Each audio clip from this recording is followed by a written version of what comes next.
बिस्मिल्लाहिर्रहमानिर्रहीम, अस्सलाम वालेकुम। आज हम देखेंगे जी एरिक एरिक्सन की जो स्टेजेस हैं, साइको सोशल स्टेजेस इसको बोला जाता है। इसकी बायोग्राफी हमने पहले देख ली थी फर्स्ट लेक्चर में, आज सेकंड लेक्चर है इसका। तो स्टार्ट करते हैं। बायोग्राफी फर्स्ट लेक्चर में हमने देख लिया था, उसमें से कोई क्वेश्चन तो यू कैन आस्क, आप पूछ सकते हैं, और अगर कुछ कंट्रीब्यूशन करना चाहें, अपनी तरफ से कोई कमेंट देना चाहें वो भी दे सकते हैं। बाकी मैंने जो इसकी मेन मेन जो पॉइंट्स थे ना इसकी बायोग्राफी के, तो वो भी मैंने यहाँ पर निकाल के लिख दिए हैं। आप इनको भी, वो कहते हैं ना, अगर आप एक शॉर्ट सा रिव्यू लेना चाहें इसकी बायोग्राफी का तो यहाँ पर है। तो स्टार्ट करते हैं। एरिक ह्यूमबर्गर एरिक्सन इसका पूरा नाम था। ठीक है, इसकी जो मदर की जो सेकंड मैरिज थी ना वो होमबर्गर के साथ थी। ठीक है, इस नाम का एक बंदा तो उसके साथ थी, तो फिर इसने इसका अपना नाम ये रख लिया था। अच्छा, he is the famous psycho analyst, anthropologist, psycho analyst भी था, एंथ्रोपोलॉजिस्ट भी था, साइको हिस्टोरियन भी था, मेडिकल स्कूल प्रोफेसर भी था। हैड नो एनी काइंड, इसके पास कोई डिग्री नहीं थी। ठीक है, डिग्री के बगैर ये प्रोफेसर था। Called the father of psycho social development, psycho social development या साइको सोशल डेवलपमेंट थ्योरी, या जो आइडेंटिटी थ्योरी उसका भी फादर है। यानी कि तीन चार नाम बनते हैं इसकी थ्योरी के। तो किसी भी तरह से आप इसको, आपसे पूछा जा सकता है या आप तीन चार डोमेन्स में इसको बोल सकते हैं। अच्छा, Erikson published a book called childhood and society around the childhood and society, इसने बुक पब्लिश की थी 1950s में, that made his research well known on the 8 stages of psycho social development, जिसके अंदर इसने ये 8 स्टेजेस वाली थ्योरी दी थी। ठीक है, term identity crisis is coined with him. Identity crisis बहुत इंपॉर्टेंट टर्म है, इसके साथ एसोसिएटेड है इसके साथ, क्योंकि इसी ने दी थी। Identity crisis turning point in one's life that में आइदर स्ट्रेंथन और वीकन वंस पर्सनैलिटी। अब वो कहता है कि आइडेंटिटी जो क्राइसिस है ना, ये एक बहुत ही इंपॉर्टेंट कॉन्सेप्ट है। ये टर्निंग पॉइंट होता है आपकी लाइफ के अंदर, या तो ये आपकी लाइफ को या आपकी पर्सनैलिटी को वीक कर देगी, या फिर आपको एक स्ट्रेंथ देती है ये आइडेंटिटी। अगर आप आइडेंटिटी क्राइसिस को रिजॉल्व कर लेते हैं तो आप एक मजबूत पर्सनैलिटी बन जाते हैं। अगर रिजॉल्व नहीं कर पाते तो फिर आपको बहुत से इश्यूज का सामना करना पड़ता है। His work influenced by psycho analysis, इसका जितना भी काम है ये इंस्पायर था साइको एनालिसिस से। ठीक है, हिज थ्योरीज बेसिकली द, अच्छा यहाँ पर मैं आपको एक और बात बता दूं जो बायोग्राफी के अंदर भी मैंने बताई थी फर्स्ट लेक्चर के अंदर, अगर आपने वो नहीं सुना तो मैं आपको बता दूं। ये जो साइको एनालिसिस है ना, ये खुद को कहता था कि मतलब कि ये प्योर साइको एनालिस्ट था। ये जिस तरह से दूसरे लोग थे ना, उसके कॉन्फ्लिक्ट के करके अलग हो गए थे और उन्होंने अपनी अपनी थेरीज डेवलप कर दी थी। ठीक है, उनके अपने नजरियात थे। ये बंदा, इसने जो साइको एनालिसिस की थेरी है ना, उसको इसने मतलब कि डिनाई नहीं किया था, इसने उसको एक्सटेंड किया है। जो सिगमंड फ्रायड है उसने 5 स्टेजेस दी थी, इसने 8 स्टेजेस दी हैं। इसने उसी काम को एक्सटेंड किया है। याद रखिएगा, इस तरह से भी पूछा जा सकता है कि जो एरिक एरिक्सन है वो मतलब कि उसने मुखालफत की थी सिगमंड फ्रायड की या नहीं की थी, तो आप कहोगे उसने मुखालफत नहीं की थी, या वो कॉन्फ्लिक्ट की वजह से अलहदा नहीं हुआ था, उसने इसके काम को एक्सटेंड किया था।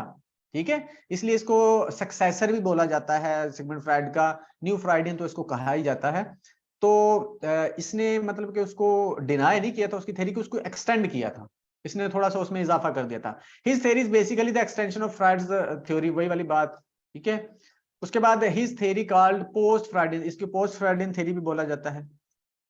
Worked with Freud and Anna Freud, दोनों के साथ काम किया, ज्यादा काम इसने किया है एना फ्राइड के साथ। और एना फ्राइड ने, मैंने बायोग्राफी के अंदर भी बताया था कि इसने इसको थेरेपी दी थी। ठीक है, 3 साल तक इसकी थेरेपी चलती रही है, इसका एनालिसिस चलता रहा है, और $7 पर मंथ के हिसाब से इसकी फीस थी, और हर हर रोज इसका सेशन होता था, और 3 साल तक ये सेशन चलता रहा है। इसकी जो एनालिसिस है ना इसका चलता रहा। His theory is basically the reflection of his own background. इसने थ्योरी कैसे डेवलप की थी, अब वो वाली इंपॉर्टेंट चीज है। Basically the reflection of his own background that consists of arts, travel, experience with different cultures and a lifelong search for his own identity. ये 3-4 चीजें हैं जिसकी बेस पे इसने अपनी थ्योरी दी है। यानी कि इसकी जो थ्योरी अपनी ही लाइफ पर है, अपने एक्सपीरियंसेस पर है, अपनी जो सर्चेज है उस पर है। ठीक है, जैसे बहुत सारे जो पर्सनैलिटी थेरिस्ट है उन्होंने अपनी जो थेरी अपनी अपनी थेरीज दी हैं वो अपनी लाइफ को ऑब्जर्व करके दी हैं, तो उसी तरह से इसकी थेरी डेवलप की थी। कोई क्वेश्चन है तो यू कैन आस्क, अदरवाइज हम फिर मूव ऑन करते हैं। सर इसकी बायोग्राफी में इसकी बुक बहुत सेल हुई थी सर, जी वो आपकी बुक आवाज कौन सी है? कट रही है। सर इसकी बायोग्राफी में इसकी इतना बुक बहुत सेल हुई थी, तो वो बुक कौन सी है इसकी? इसकी यही वाली बुक एक फेमस है बायोग्राफी के अंदर, मैंने बताया वो बुक, मुझे लगता है मैंने नहीं बताया बायोग्राफी के अंदर। एक बुक इसकी ये वाली इसे है, आपने चाइल्ड एंड सिर्फ सोसाइटी, इतना बताया कि जिसके, सेल हुई है बेस्ट। हाँ वो मेरे जहन में नहीं आ रही कि मैंने कहाँ बताया है। सर कल वाले लेक्चर में, आज वो नहीं। बुक हम देख लेते हैं बुक देख लेते हैं। इसकी एक बुक जो जिसके अंदर इसने ये स्टेजेस दी थी ना, ये बहुत फेमस थी इसकी, मतलब कि इसके अंदर ही इसने ये जो बेसिकली थ्योरी दी थी। बाकी इसकी बुक्स मैं ऐड करना भूल गया हूँ, तो चले मैं इसकी बुक्स आपको या तो कल कर देंगे या फिर वैसे मैं सेंड कर दूंगा। अच्छा किया आपने ओके याद सर। दिला दिया। अच्छा, हाँ जी, psycho social stages of personality development. अब इसके जो स्टेजेस हैं उसको देखते हैं। और स्टेजेस को देखने से पहले कुछ चीजों को हमें समझना है ताकि आप उन स्टेजेस को अच्छे से समझ लें। एक बात याद रखनी है आपने कि अगर आप पर्सनैलिटी को समझना चाहते हैं, या अगर आप साइकोलॉजिस्ट बनना चाहते हैं, अगर आप क्लाइंट्स को डील करना चाहते हैं, तो ये जो पर्सनैलिटी की थेरीज हैं ये बहुत इंपॉर्टेंट होती हैं, खास तौर पर एक साइकोलॉजिस्ट के लिए। ये खास तौर पर ये जो सिगमंड फ्रायड की थेरी है, और इसके साथ साथ ये जो है इसकी एरिक एरिक्सन की थेरी है। अगर आप देखना चाहते हैं किसी पेशेंट को कि कहाँ पर प्रॉब्लम आई है, किस स्टेज पर, किस एज में प्रॉब्लम आई है, तो आप उसके सिम्टम से ये देख सकते हो। वो कैसे देख सकते हो, इन दोनों थेरीज को आपको समझना होगा। ठीक है, तो अगर आप एज अ साइकोलॉजिस्ट इसको देखेंगे तो भी बहुत फायदा है, एज अ स्टूडेंट देखेंगे तो भी बहुत फायदा होगा, एज अ बस एक आप जनरली इसको देखना चाहते हैं कि आप अपनी लाइफ में इंप्रूवमेंट ला सकें, या अपने आसपास इंप्रूवमेंट ला सकें, या इस थ्योरी को अपने घर में आप क्या करें, अप्लाई करें, तो उससे भी आपको बहुत फायदा होगा। यानी कि हर तरह से इसका फायदा है, अच्छे से इस थ्योरी को समझ लेना है। ठीक है, अच्छा जी, to Erikson 8 successive stages encompassing the life span. इसकी जो 8 स्टेजेस हैं पूरी लाइफ पर फैली हुई है, यानी कि इसमें पूरी लाइफ को इसने कवर किया। At each stage we must cope with the crisis in either an adaptive और मेल अडेप्टिव वे। हर स्टेज पर आपको एक क्राइसिस का सामना करना पड़ता है, जिसको आप पॉजिटिवली या नेगेटिवली रिस्पॉन्ड करते हैं। ठीक है, Ericsson divided the growth of the personality into 8 psychosocial stages. The first 4 stages similar to Freud's Oren, L, Felic and latency. इसकी जो पहली 4 स्टेजेस हैं वो फ्रायड से मिलती जुलती हैं। ठीक है, फ्रायड जैसी हैं स्टेजेस, यानी कि उसके काम को एक्सटेंड किया है ना, तो उसके साथ मिलती हैं। The major difference between their theories is that Erikson emphasise psychosocial correlates whereas Freud focused on biological factors. इसने इसमें जो डिफरेंस है ना, अगर डिफरेंस की बात की जाए तो इसने जो है अपनी थ्योरी को साइकोसोशल थ्योरी बोला है, यानी कि इसने सोसाइटी को ज्यादा इंपॉर्टेंस दी है, जबकि सिगमंड फ्रायड ने बायोलॉजिकल फैक्टर्स की बात की है ज्यादा। ठीक है, इसने बायोलॉजिकल फैक्टर्स की बात की है, जबकि एरिक्सन ने बात की थी सोसाइटी की, इन्वायरमेंट की। ये डिफरेंस है थोड़ा सा। The role of genetics and the environment. अब वही वाली बात जो हमने ऊपर की है कि इन्वायरमेंट का क्या रोल होता है या जेनेटिक्स का क्या रोल होता है, उसके बारे में बात होगी। एपिजेनेटिक एक प्रिंसिपल इसने दिया था। ठीक है, प्रिंसिपल ऑफ मैच्योरेशन इसको बोलते हैं। इसका क्या मतलब होता है? The idea that human development is governed bye a sequence of stages that depend on genetic और हेरिडिटी फैक्टर्स। इसके अंदर सिर्फ जेनेटिक्स की या हेरिडिटी फैक्टर्स की बात की जाती है इस एपिजेनेटिक के अंदर, या प्रिंसिपल ऑफ मैच्योरेशन के अंदर। Erikson suggested that the development process was governed by which he called the epigenetic principle of maturation. By this he meant that inherited forces are the determining characteristics of the developmental stages. इसने बोला था जो developmental stages होती है ना, ये basically हमारी characteristics पर डिपेंड कर रही होती हैं जो inherited होती हैं। The prefix epi means upon, therefore development depends on genetic factors. इसके according, however, it is the social and environmental forces to which we are exposed that control the ways in which the genetically predetermined stages of development are realized. अब इस यहाँ पर ये 2 point है, आपने अच्छे से समझना है। साइकोसोशल इसने बोला है, इसने साइकोसोशल का मतलब होगा कि हमारी जो सोसाइटी, हमारा जो इन्वायरमेंट है या सोसाइटी किस तरह से हमारी पर्सनैलिटी पर असरअंदाज हो रहे होते हैं या उसको डेवलप कर रहे होते हैं या इफेक्ट कर रहे होते हैं। ठीक है, अब ये कहता है कि बेसिकली जो हमारी जो स्टेजेस होती है ना, जो 8 स्टेजेस दी हैं, वो कहता है उनको वो चल रही है तो अकॉर्डिंग टू हमारी इनहेरिटेड जो कैपेसिटी होती है या इनहेरिटेड जो जेनेटिकली हमें चीजें ट्रांसफर होती है उनके अकॉर्डिंग चल रही होती है। लेकिन उन स्टेजेस पर या हमारी इनहेरिटेंस पर जो असरअंदाज चीज होती है ना, वो कहते हैं इन्वायरमेंट हमारा हो रहा था, सोशल फोर्सेस उस पर असरअंदाज हो रही होती हैं। ठीक है, to which we are expose that control the ways, वो कंट्रोल का हमारा इन्वायरमेंट उन स्टेजेस को कंट्रोल कर रहा होता है, in which genetically predetermined stages of the development are realised. मतलब कि जिसके अकॉर्डिंग या हमारी जो जेनेटिकली चीजें डिटरमिन होती हैं, उनको हमारा एनवायरनमेंट या सोसाइटी क्या इन्फ्लुएंस करेगी। Thus our personality development is affected by both biological and social factor. हमारी जो पर्सनैलिटी है फिर वो अफेक्ट होगी biological as well as social factors. ठीक है, तो ये थोड़ा सा इसको समझ लेना आपने। वो मतलब ये है कि जो चीजें जेनेटिकली आती हैं या इनहेरिटेंस होती है वो तो उसकी तो इंपॉर्टेंस को हम वो कहते हैं डिनाई कर ही नहीं ना सकते, लेकिन इसका फिर आगे इसने ऐड कर दिया कि यार वो वाली चीज जो है ना मतलब जेनेटिक्स को तो हम इग्नोर नहीं कर सकते, लेकिन हमारा इन्वायरमेंट इन्फ्लुएंस फिर भी कर रहा होता है। ठीक है, हमारा इन्वायरमेंट जिस तरह के इन्वायरमेंट में रहेंगे वो थोड़ा सा इन्फ्लुएंस या इफेक्ट लाजमी करेगा आपकी जेनेटिक्स को भी, या आपके जो जेनेटिक्स का इजहार है या एक्सप्रेशन है उसको। अब कुछ इंपॉर्टेंट चीजें हैं, टर्म्स हैं जिनको समझना हमारे लिए जरूरी है ताकि आप थोड़ा सा कॉन्सेप्ट्स को क्लियर कर सके, स्टेजेस को अच्छे से समझ सके। साइकोसोशल, इसकी थ्योरी में क्या, साइकोसोशल का मतलब क्या होता है? Psycho is about mind, brain and personality, and social is about the environment. ठीक है, so we can say that theory discuss the personality with its mental processes and its environment. Personality के अंदर यहाँ पर दो चीजें होगी, हमारा मेंटल प्रोसेस की बात भी होगी, एनवायरमेंट की बात भी होगी। Psychosocial refer to the combination of psychological and social factors, ठीक है, that influence an individual's behaviour, emotions and overall wellbeing. ठीक है, हमारा एनवायरनमेंट और साइकोलॉजिकल जो फैक्टर्स होते हैं वो इन्फ्लुएंस कर रहे होते हैं हमारी पर्सनैलिटी को। It takes into account that interplay between an individual psychological functioning and the social context in which they exist। यानी कि ये हमारी जो चीजें हैं, एक तो साइको सोशल फंक्शनिंग और सोशल कॉन्टेक्स्ट, ये आपस में मतलब के कनेक्टेड होते हैं और इसी तरह से हमारी जो पर्सनैलिटी को कर रहे होते हैं इफेक्ट। मिसाल के तौर पर अगर बुलिंग की बात करें, एग्जांपल्स की बात करें, साइको सोशल कॉन्टेक्स्ट में इसको देखें, being bullied can have a significant impact on child psychosocial development। आपका मतलब जो बुलिंग है ये सोशल फैक्टर है ना, अब ये कैसे हमारी पर्सनैलिटी को इफेक्ट करता है? It can lead to it can lead to low self esteem, social withdrawal, anxiety and depression. अब एक तो ये आपकी सेल्फ एस्टीम को कम कर देगा, ये जो बुलिंग वाला सोशल फैक्टर है। ठीक है, उसके बाद सोशल विथड्रॉल भी आपके अंदर आ जाएगा इसकी वजह से, एंग्जाइटी आ जाएगी, डिप्रेशन आ जाएगी। तो साइको सोशल मिल गई चीजें, और ये आपकी ओवर जब दोनों चीजें आपस में मिलेंगी, मिलने के बाद आपकी जो पर्सनैलिटी एक मतलब एक पर्सनैलिटी बना के सामने ला रही होंगी, यानी कि ये दोनों चीजें आपकी क्या हो गया, पर्सनैलिटी पर असरअंदाज हो गई हैं।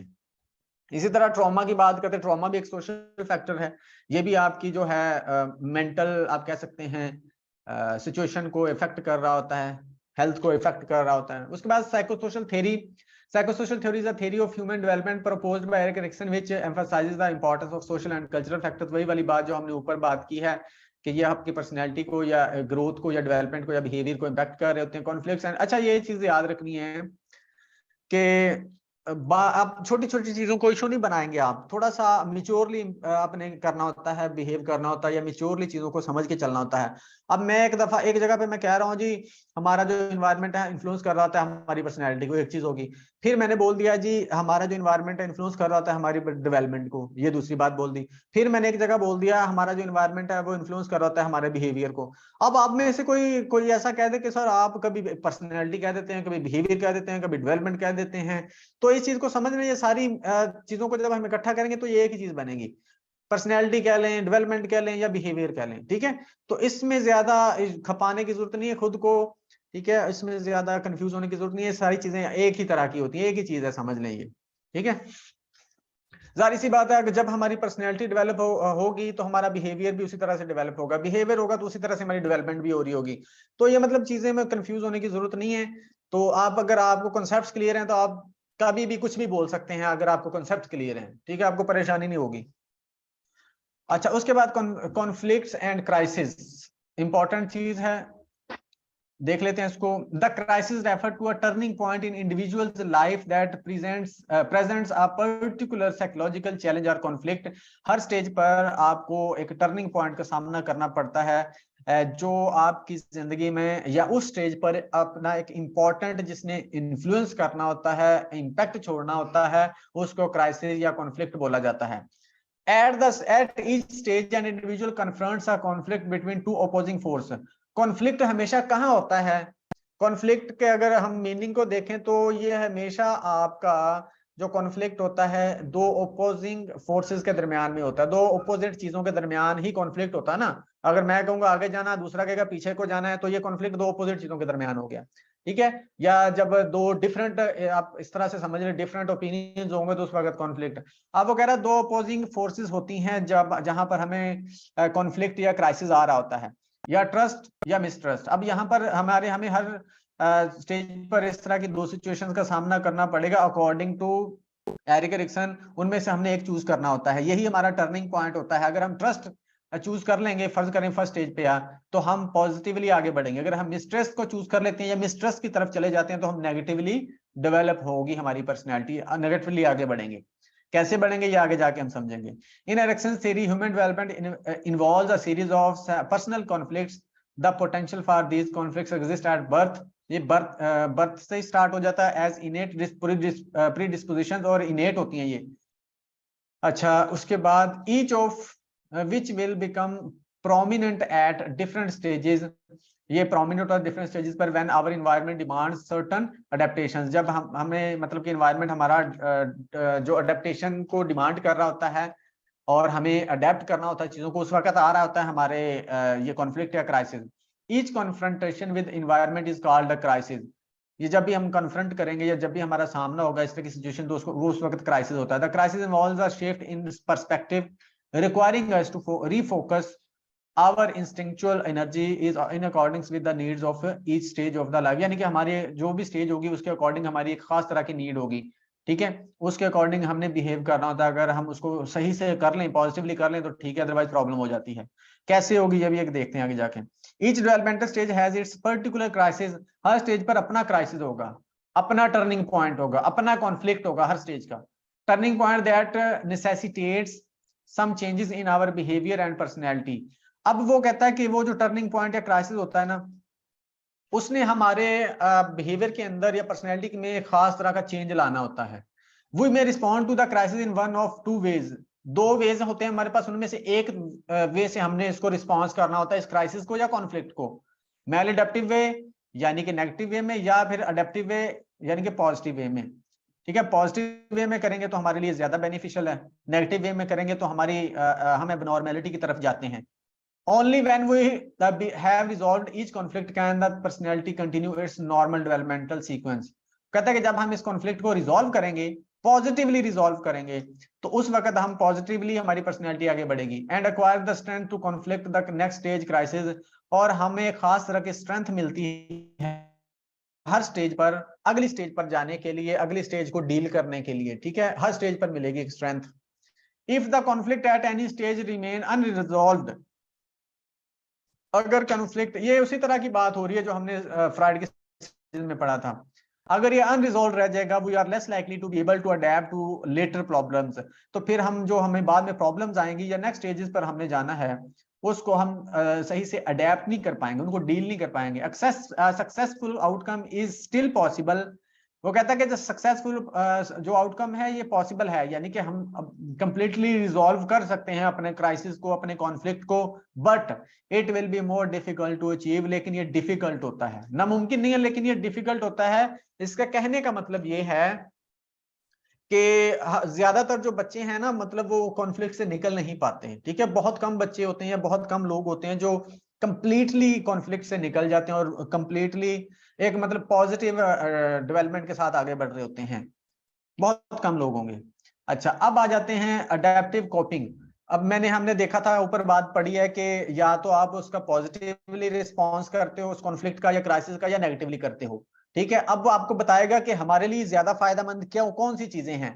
हम पॉजिटिवली रिस्पॉन्स करेंगे या पॉजिटिवली उसको डील करेंगे तो फायदेमंद है, या नेगेटिवली करेंगे तो फायदेमंद है, उसकी बात होगी। इंटरेस्टिंग चीज है, समझिएगा। Erikson believed that ego must incorporate both maladaptive as well as adaptive ways of coping। वो कहता है कि ईगो जो हमें ना मतलब कह रहा है कि हमारी जो चूंकि एक बात मैंने और बायोग्राफी के अंदर बताई थी कि इसने ईगो को ज्यादा इंपॉर्टेंस दी अपनी थ्योरी के अंदर। वो कहता है कि ईगो को लाजमी तौर पर पॉजिटिवली भी चीजों को डील करना और नेगेटिवली भी करना चाहिए थोड़ा सा। कैसे? For example, in infancy the first stage of psychosocial development we can respond to the crisis of helplessness and dependency by developing a sense of trust or a sense of mistrust। कहता कि जब हम मतलब कि हमारे पास जो stage होती है जिसके अंदर हमें यानी कि इन्फेंसी या फर्स्ट स्टेज जो होती है उसमें हमारे जो क्राइसिस होते हैं ना दो होते हैं। यानी कि इस तरह का क्राइसिस, एक तो हेल्पलेसनेस होती है, दूसरा डिपेंडेंसी। यानी कि जब बच्चा पैदा होता है वो हेल्पलेसनेस भी उसमें होती है, हेल्पलेस भी होता है, यानी कि खुद अपनी हेल्प नहीं कर सकता, खुद कुछ नहीं कर सकता। डिपेंडेंसी होती है, दूसरों के थ्रू ही कर सकता है वो, या दूसरे ही उसका कोई भी काम कर सकते हैं। अब वो कहता है यहाँ पर दो चीजें होती हैं, या तो ट्रस्ट उसका डेवलप होगा या मिसट्रस्ट होगा। कैसे? Trust the more adaptive desirable way of coping. अब इस क्राइसिस की को डील करने का बेहतरीन तरीका यह है कि वो ट्रस्ट उसमें बिल्ड हो। ठीक है, ट्रस्ट बिल्ड हो is obviously the healthier psychological attitude. ये कहता है कि हेल्दी एक मतलब के एटीट्यूड है कि उसका जो वो कोप करे या उसको डील करे क्राइसिस को positively. Yet each of us must also develop some degree of mistrust as a form of protection. अब यहाँ पर इंटरेस्टिंग बात वो कह रहा है, हमने ये देखा होगा, सुना होगा कि हर जगह पे हमें पॉजिटिव जो चीज होगी वही फायदामंद है। अब यहाँ पर वो कह रहा है कि आपको थोड़ा सा ना मिसट्रस्ट भी क्रिएट करना है अपनी लाइफ के अंदर या अपनी पर्सनैलिटी में, आपको थोड़ा सा मिसट्रस्टफुल भी होना चाहिए। ये कह रहा है, ये इसने बकायदा बोला है। क्यों? If we are totally trusting and gullible, वो कहता है अगर हम टोटली ट्रस्टिंग ही हो जाएंगे, यानी कि हर किसी पे अगर हम ट्रस्ट ही करना शुरू कर देंगे तो हमें नुकसान होगा। We will be vulnerable to other people's attempt to deceive, mislead और मैनिपुलेटर्स। कोई भी हमें मिसलीड कर देगा, कोई भी हमें धोखा दे देगा, कोई भी हमें मैनिपुलेट कर देगा। ठीक है, वो कहता है अगर हम सिर्फ ट्रस्ट ही करते रहेंगे तो ideally at every stage of development the ego will consist primarily of the positive or adaptive attitude, but we will be balanced by some portion of the negative attitude। वो कहता है कि चूंकि लाजमी मतलब कि उसमें पॉजिटिव होती है ये वाली मतलब कि खासियत होती है कि वो चीजों को पॉजिटिवली डील करे और आगे बढ़े, लेकिन वो कहता है कि एक थोड़ा सा जो है नेगेटिव एटीट्यूड भी डेवलप करके तो बैलेंस क्रिएट करना होता है हर स्टेज पर। Only then can the crisis be considered satisfactorily resolve. वो कहता है कि अगर ये दोनों चीजें बैलेंस होकर चलेंगी ना, यानी कि थोड़ी सी आप में नेगेटिविटी भी रिजॉल्व होनी चाहिए, पॉजिटिविटी भी होनी चाहिए। ठीक है, अगर इस तरह से बैलेंस बन के आगे बढ़ेगी ना हमारी पर्सनैलिटी, तो ही इसको करेंगे कि सेटिस्फैक्टरी आगे बढ़ाए आप। आपकी जो पर्सनैलिटी है बैलेंस पर्सनैलिटी है। अगर हम सिर्फ नेगेटिव एस्पेक्ट को डेवलप करेंगे तो भी प्रॉब्लम है, अगर हम सिर्फ पॉजिटिव एस्पेक्ट को मतलब कि डेवलप करते जाएंगे तो भी प्रॉब्लम है। तो हमें इन दोनों चीजों में बैलेंस करना होता है। ठीक है, थोड़ा सा बैलेंस करवाना होता है। तो इससे हमें बात करना मतलब कि इससे हमें आ रहा ये कि एज अ साइकोलॉजिस्ट आप मतलब एक लड़की जो है वो उसने मदर भी बनना होता है, वो एज अ मदर भी उसने अपना रोल प्ले करना होता है। एक मर्द ने एज अ फादर भी अपना रोल प्ले करना होता है, या बड़ा भाई या बड़ी बहन भी रोल प्ले करना होता है। ठीक है, अब इसका मतलब ये है यहाँ पर हम क्या नतीजा निकाल सकते हैं अकॉर्डिंग टू एरिक्सन, कि आप बच्चे में थोड़ा सा मिसट्रस्ट भी क्रिएट करेंगे। आप थोड़ा सा बच्चे में मिसट्रस्ट, अगर आपको पता है ना कि ये इन्फेंसी के अंदर हमने उनकी केयर करनी है ताकि वो मिसट्रस्ट की तरफ ना जाए, ट्रस्ट की तरफ जाए, तो आप उसकी एक्स्ट्रा केयर करना शुरू कर दें, एक्स्ट्रा उसका ख्याल करना शुरू कर देंगे, इसमें मिसट्रस्ट क्रिएट ना हो। तो आपने ये ख्याल करना कि थोड़ा सा उसमें मिसट्रस्ट भी क्रिएट कराना है। कैसे कराना है? मतलब कि थोड़ा सा उसको इग्नोर करें या थोड़ा सा उसको रियलाइज कराएं चीजों को। ठीक है, इससे क्या फायदा होगा कि वो थोड़ा सा मिसट्रस्ट वाला जो एलिमेंट है उसमें क्रिएट हो जाएगा, वो हर किसी पर एतबार नहीं करेगा। अगर उसको कोई बात किसी भी तरह, वो जो हम आम अल्फाज में कहते हैं कि जिन्हें लाया गली उधर उस राह टुर चली, इस तरह का कोई मिसाल है। या हम ये कह सकते हैं जैसा किसी ने बोल दिया वैसा उसने मान लिया, वो वाली सिचुएशन क्रिएट नहीं होगी। फिर वो लॉजिकली कर रहा होगा चीजों को। यार जब मिसट्रस्ट क्रिएट होता है वो सोचेगा यार ये वाली चीज ये बंदा ठीक है या नहीं है। जब बंदा ये वाली चीज क्रिएट कर लेता है ना, ये बंदा ठीक है या नहीं है, तो फिर उसकी लॉजिक के पीछे चला जाता है बंदा, उसकी इंक्वायरी के पीछे चला जाता है। ठीक है, तो ये एक अच्छी चीज है, ये एक हेल्दी चीज है, ये एक आप कह सकते हैं हेल्दी अप्रोच है कि कोई भी आपने काम करना है, नो डाउट आपको ट्रस्ट करना चाहिए, लेकिन अगर आप इंक्वायरी करके ट्रस्ट करेंगे तो वो ज्यादा बेनिफिशियल होगा, आपको नुकसान से भी बचत होती है। जो मैं समझाऊं इस तरह से इस थ्योरी को, कि हमें थोड़ा सा बच्चे में मिसट्रस्ट भी क्रिएट कराना होता है अकॉर्डिंग टू एरिक एरिक्सन। जी यहां तक कोई क्वेश्चन?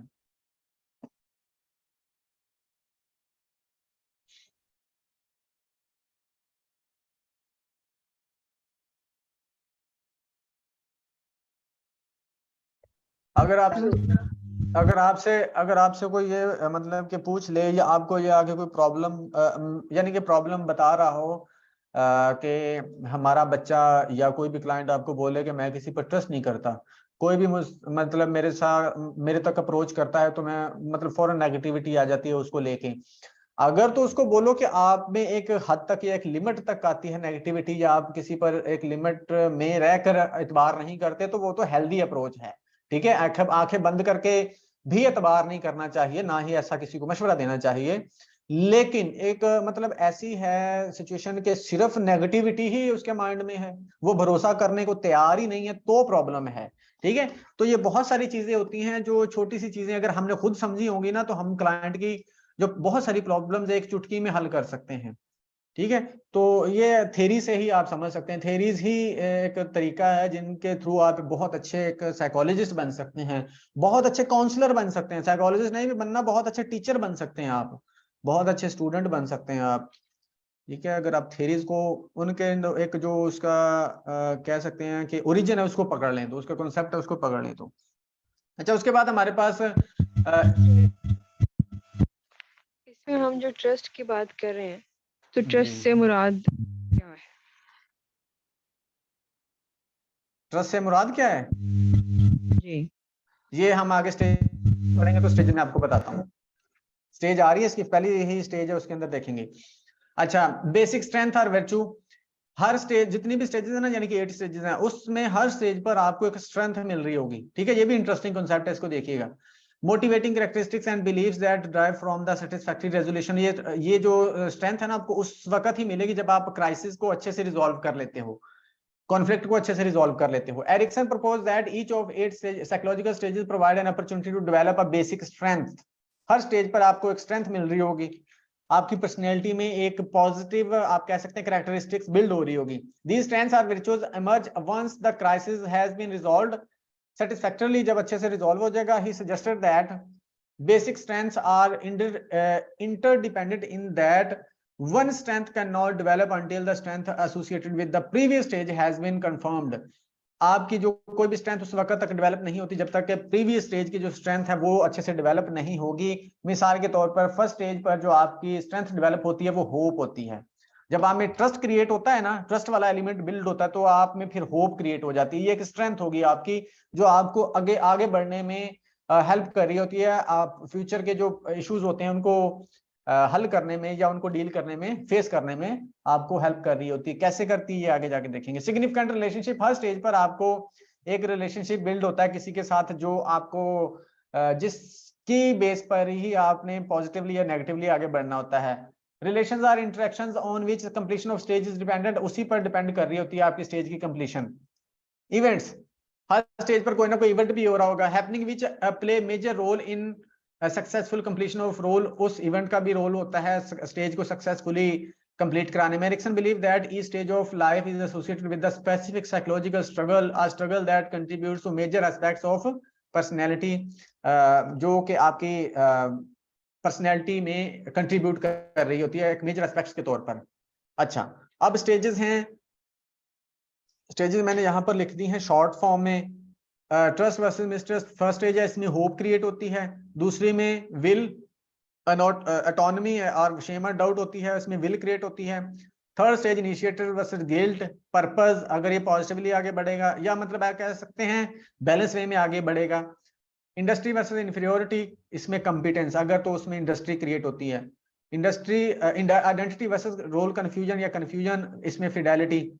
इंटीमेसी वर्सेस आइसोलेशन, इसमें जो स्ट्रेंथ क्रिएट होगी लव अट्रैक्शन वाली, या आप कह सकते हैं केयर वाली, सॉरी केयर वाली जो 7th स्टेज में होगी। उसके बाद ईगो इंटेग्रिटी वर्सेस डिस्पेयर, इसमें विजडम क्रिएट होता है, जो हमने उसमें भी पढ़ा था प्रीवियस जो हमारी लेक्चर था। अच्छा जी, ये स्टेजेस हैं, इनको याद कैसे रखना, याद रखने का मैंने एक जुगाड़ लगाया है कि किस तरह से आप इनको याद रख सकते हैं। वैसे तो स्टेजेस याद करना मुश्किल होता है, मैंने यहाँ पर इसकी एक एब्रीविएशन बनाई है, टाई फॉर जेंट्स। ये TA जो पहली 2 स्टेजेस हैं, फिर 4 दफा आई है। ठीक है, इनिशिएटिव, इंडस्ट्री, आइडेंटिटी, इंटीमेसी 4 दफा आई है। आई के ऊपर मैंने लगा दिया है 4, तो हम इसको टाई फॉर, इंग्लिश वाला फॉर जेंट्स, यानी कि जेंट्स के लिए जो टाई होती है, ठीक है, एक याद करने का मैंने तरीका बनाया है, GE आगे NTS मैंने अपनी तरफ से लगा दिया, तो आप इसको याद रख सकते हैं इस तरह से, टाई फॉर जेंट्स, ये आपको याद रखने में आसानी होगी, कभी भी भूलेगा नहीं। अच्छा, और जो स्टेजेस हैं इनको आपने तरतीब याद रखनी है, तो उसका भी मैंने एक जुगाड़ लगाया था, यानी कि लॉजिक तो उसमें नहीं है थ्योरी के हिसाब से, लेकिन उसको याद करने का मैंने तरीका बताया था कि पहली जो स्टेज होती है आपका, आप में ट्रस्ट क्रिएट होता है, ठीक है। जब ट्रस्ट क्रिएट होगा तो आप चीजों को ऑटोनॉमी का मतलब है कि आप खुद से कर रहे होते हो, ऑटोमेटिकली चीजें करना शुरू कर देते हो खुद से।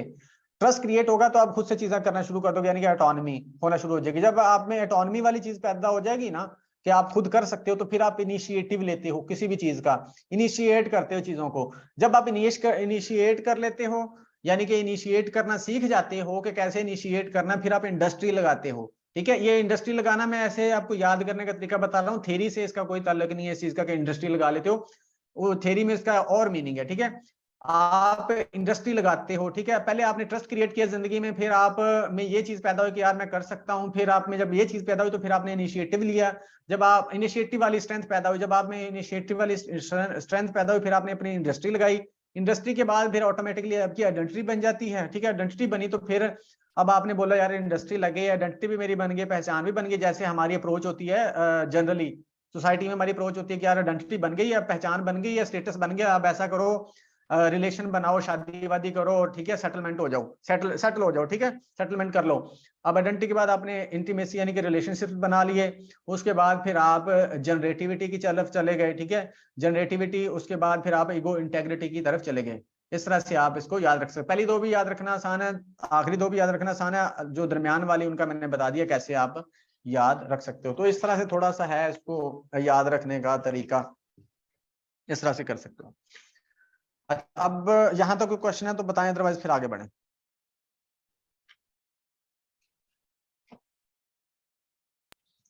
No sir. जी, हमारे पास पहली स्टेज है, स्टेज 1 है, ओरल स्टेज भी कहते हैं, ओरल सेंसरी स्टेज भी कहते हैं इसको।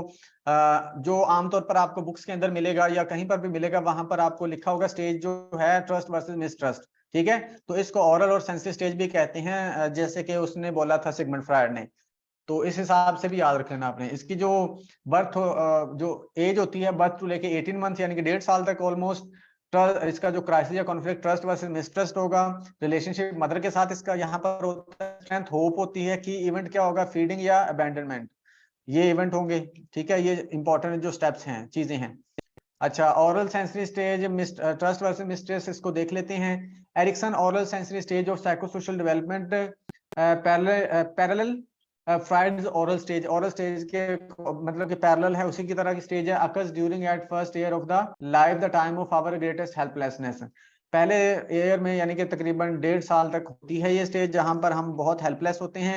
The infant is totally dependent on mother or primary care giver for survival, security, affection, totally dependent होता है, ठीक है, मदर पर या फिर जो भी उसका केयर गिवर होगा। During this stage the mouth is of vital importance, यहाँ पर जो आपका वो जैसे हमने एरोजीनियस जोन नहीं पढ़ा था, वही वाली बात है कि यहाँ पर जो की आपका रोल प्ले कर रहा होगा वो माउथ से हर चीज हो रही होती है।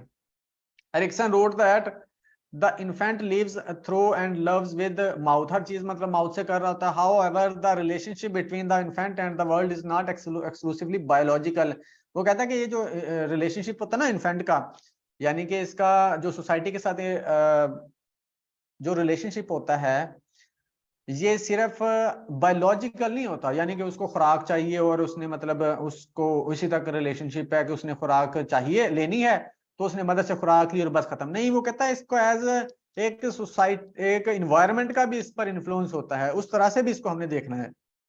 The babies interaction with the mother determines, अब वो कहता है कि जो इन्वायरमेंट यानी कि उसकी जो इंटरेक्शन होगी ना मदर के साथ, वही डिटरमिन करती है whether an attitude of trust और मिसट्रस्ट, कि उसमें ट्रस्ट पैदा होना या मिसट्रस्ट पैदा होना है। अगर तो एक तो ये है ना कि वो मतलब कि एक माँ का बेटा है या बेटी है, ये रिलेशनशिप बन गया, बायोलॉजिकल रिलेशनशिप बन गया, ठीक है। दूसरी चीज जो होगी इन्वायरमेंटली या सोसाइटी के अकॉर्डिंग उसका जो इन्फ्लुएंस होता है वो एक अलग चीज है। वो कहता है कि जिस तरह से उसकी इंटरेक्शन होगी, जो आपने ट्रस्ट और मिसट्रस्ट वाली बात की थी ना, कि अगर उसकी मदर की जो उसका केयर करना या अट्रैक्शन अच्छे तरीके में होगी, पॉजिटिव वे में होगी, तो उसमें एक ट्रस्ट वाला एलिमेंट क्रिएट हो जाएगा। अगर अच्छे से नहीं करेगी तो वो उसकी जो पर्सनैलिटी में मिसट्रस्ट वाला एलिमेंट क्रिएट होगा। कैसे होगा देखते हैं। If the mother respond appropriately to the baby's physical needs and provides ample affection, love and security, the infant will develop a sense of trust and attitude that will characterize the growing child view of themselves and others. अब आपने जो पूछा था कि trust का मतलब क्या है, अगर तो पॉजिटिवली वो उसके साथ मतलब उसकी केयर करती है, उसके साथ रिलेशन बनाती है मदर बच्चे के साथ, और हर तरह से उसकी देखभाल करती है, तो एक पॉजिटिव रिलेशनशिप बिल्ड होगा जिसकी वजह से क्या होगा, characterize the growing child's view of themselves and others. उसका अपने बारे में भी एक व्यू क्रिएट होगा, उसका दूसरे के बारे में भी एक व्यू क्रिएट होगा। In this way we learn to expect, हम मतलब कि इस तरह से क्या होता है, क्या चीज क्रिएट होती है, consistency, continuity and sameness from the other people and situation in our environment. हम मतलब ये वाली चीजें सीख रहे होते हैं, हमारी पर्सनैलिटी के अंदर ये वाली चीजें क्रिएट हो रही होती हैं। ये मतलब अगर ट्रस्ट क्रिएट होगा तो। Erikson said that this expectation provides the beginning of our ego identity, और यही जो चीज है हमारी बेस बन रही होती है आइडेंटिटी की, ठीक है, बेस बनाती है। अब आ जाते हैं दूसरी साइड पे। On the other hand, if the mother is rejecting, inattentive और इनकंसिस्टेंट इन हर बिहेवियर, इन्फेंट्स में develop an attitude of mistrust. अच्छे से अगर केयर नहीं करेगी, मिसट्रस्ट क्रिएट होगा, विल बिकम। अब वो उसकी वजह से क्या होता है, जब ट्रस्ट क्रिएट होता है तो ये पॉजिटिव चीजें कैरेक्टरिस्टिक्स डेवलप हो जाती हैं। जब नेगेटिव यानी कि मिसट्रस्ट क्रिएट होता है तो फिर सस्पिशियस होता है बच्चा, फियरफुल हो जाता है, एंग्शियस हो जाता है, यानी कि शक करने वाला बन जाता है, फियरफुल डरने वाला बन जाता है, एंग्शियस परेशानी वाला, या आप कह सकते हैं बच्चे को बार बार एंग्जाइटी होने लग जाती है, एंग्जाइटी उसमें क्रिएट हो जाती है, ठीक है। तो इस तरह की उसमें कैरेक्टरिस्टिक्स पैदा हो जाती हैं। According to Erikson, mistrust can also occur if the mother does not display an exclusive focus on child. अगर उस पर फोकस भी नहीं करती तो भी मिसट्रस्ट क्रिएट हो जाता है। हाँ जी, अब आइए, आपको ट्रस्ट और मिसट्रस्ट की समझ या नहीं? यस सर, लेकिन जब हम इसे पर्सनैलिटी में देखेंगे आगे चल के, जैसे हम कह रहे हैं कि भाई उसमें मिसट्रस्ट भी डेवलप होना चाहिए, या आगे चलकर उसको क्या पता हो क्या कि मुझे ट्रस्ट करना है। अब ट्रस्ट की भी तो जैसे आपने कहा कि भाई उसको पता चले कि भाई किन लोगों पे मैंने ट्रस्ट करना है और किन लोगों पे मैंने ट्रस्ट नहीं जी जी करना है, जी। किस तरह का है भाई उसकी पर्सनैलिटी के अकॉर्डिंग, तो उसको उसमें हम किस तरह देखेंगे, कॉन्फ्लिक्ट में किस तरह देखेंगे। कॉन्फ्लिक्ट में किस तरह देखेंगे मतलब मुझे आपके क्वेश्चन की समझ, रिपीट करें जरा क्वेश्चन। सर हमने इसमें तो देखा ना कि उसकी चूंकि बॉन्डिंग अपनी मदर के साथ होती है एज के हवाले से, हाँ तो जी उसको अगर तो उसको मिसट्रस्ट की फीलिंग आएगी जी उसको तो जी अगर यही चीज बड़े होगी कि उस पे मिसट्रस्ट की चीज आएगी कि भाई किस पर मुझे ट्रस्ट करना है, या कौन है इस काबिल जिस पे मैं कर सकूं, तो तब जब उसको कॉन्फ्लिक्ट की बात आएगी तो वो तब उसका मिसट्रस्ट या ट्रस्ट का लेवल क्या होगा, यानी कि किस तरह से वो इसको करेगा जो हाँ जी, वो क्राइसिस। जी जी जी बिल्कुल ठीक है, मैं समझ गया हूँ। मैं कह रहा हूँ कि जब ये मिसट्रस्ट वाली हो जाती है ना, चले मैं ये नीचे आ रहा है पैराग्राफ, यहाँ पर इसको आपको मजीद क्लियर हो जाता है। वैसे जो आपके क्वेश्चन का आंसर है ना वो ये है कि जब उसमें मिसट्रस्ट क्रिएट होता है ना तो वो आपको उसकी मतलब बिहेवियर से झलक रहा होता है। नीचे वाले पैराग्राफ में आपका आंसर है, रुकें एक दफा। Erikson argue that a new mother who, अब वो एक और चीज बता रहा है, resumes a job outside the home and leaves her infant in the care of relatives or in a daycare center, risks promoting mistrust in the child. अब ये आप लोगों के लिए बहुत मतलब इंपॉर्टेंट तो सारी चीजें, ये ज्यादा इंपॉर्टेंट चीज है कि मिसट्रस्ट सिर्फ उसी मतलब सूरत में नहीं पैदा होगा कि एक माँ अब केयर नहीं कर रही बच्चे की, उसको प्रॉपर अटेंशन नहीं दे रही, उस वक्त क्रिएट नहीं होगा, बल्कि उस वक्त भी क्रिएट हो जाएगा जब एक मदर अपने बच्चे को छोड़ के सिर्फ जॉब पर ही जा रही है और प्रॉपर बच्चे को टाइम नहीं दे रही, उस वक्त भी मिसट्रस्ट वाला एलिमेंट पैदा हो जाएगा उसके अंदर।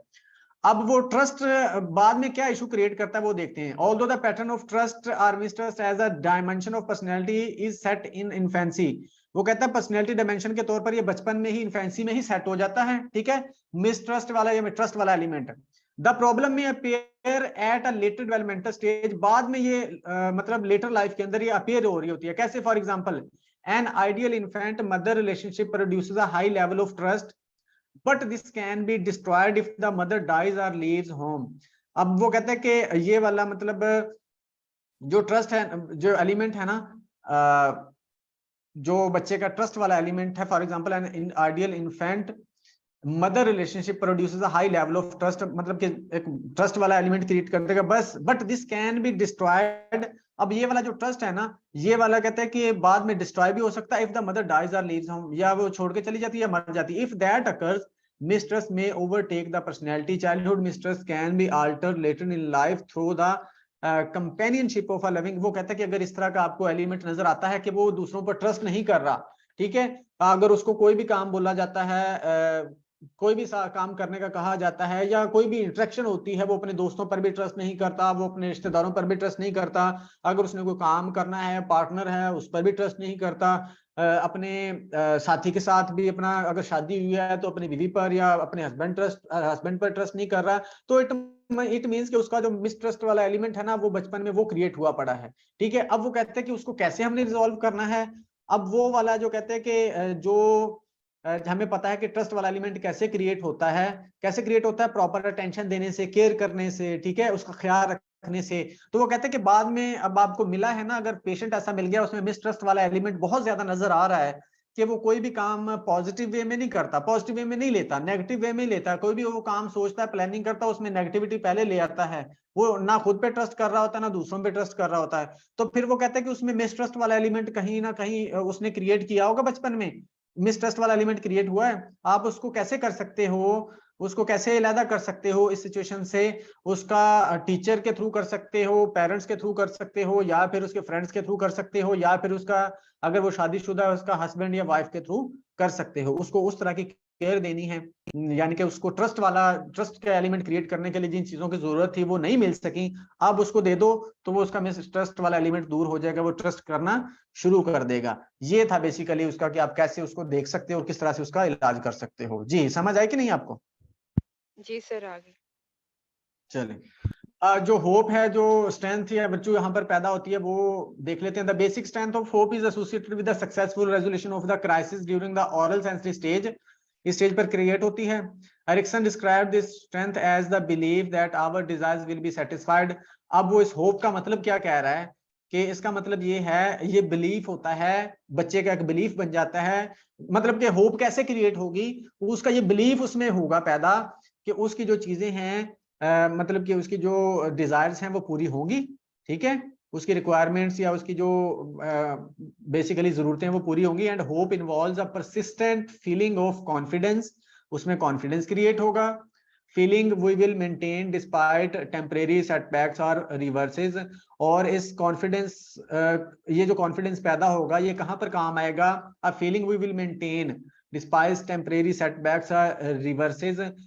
मतलब कि हमें लाइफ में जो छोटे छोटे प्रॉब्लम्स या छोटे छोटे झटके लगते हैं या छोटी छोटी प्रॉब्लम्स आती हैं, ये कॉन्फिडेंस हेल्प करेगा कि उन प्रॉब्लम्स को आप डील कर सकते हो खुद से, उन प्रॉब्लम्स को आप फेस कर सकते हो खुद से। अगर ये वाली स्ट्रेंथ पैदा हुई होगी तो ठीक है, उसको बार बार दूसरों के सहारे की जरूरत नहीं पड़ेगी।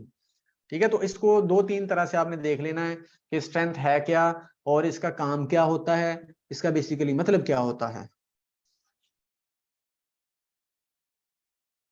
जी यहां तक कोई क्वेश्चन?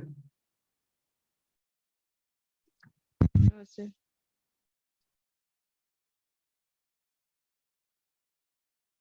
हाँ जी, आगे बढ़ते हैं और सेकंड स्टेज को देखते हैं। टाइम थोड़ा रह गया है लेकिन सेकंड स्टेज है थोड़ी सी लेंथी, नहीं होगा, इसको कल करेंगे। आप कोई क्वेश्चन है तो पूछ सकते हैं, क्योंकि 5 मिनट रह गए हैं, नहीं हो सकेगा। कोई क्वेश्चन या कोई आप कमेंट करना चाहें या कोई ऐड करना चाहें तो करें।